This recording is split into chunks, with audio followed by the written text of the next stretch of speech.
Hello, welcome to this video for Shop Job T2. First, we're going to talk about the difference in phase-out procedure when working with a 1-to-1 ratio transformer. The biggest difference is that all the windings are going to have almost identical resistance values. The only way that you're going to know what is the primary winding versus the secondary winding is to apply a low voltage power source, either 12 or 24 volts AC. The secondary will actually put out a slightly higher voltage.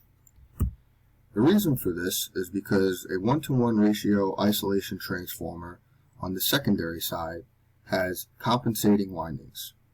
Why do they have this? Well, once we connect the load and it starts to draw current, we will experience transformer losses, and to maintain a strong voltage to the load, it's going to take a couple of extra turns on the secondary side to get that voltage up to the usable level that is necessary.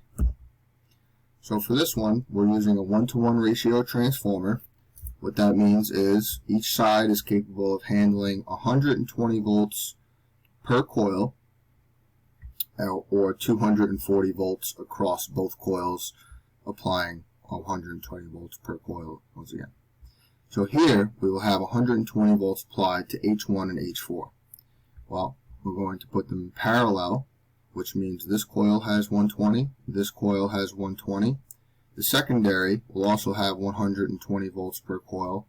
By putting it in parallel, out of X1 and X4, you will read or connect to a load 120 volts.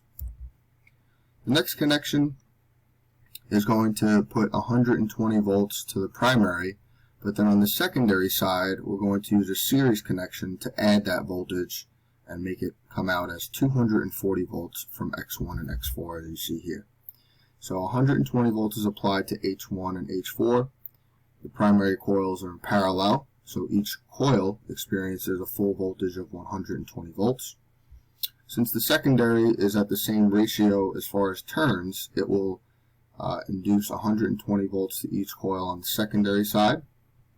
By putting that in series again, which is an even to an odd, or a boosting connection, okay, keep those terms in mind, buck and boost, alright, we are going to experience or be able to measure 240 volts out of the X1 to X4 terminals.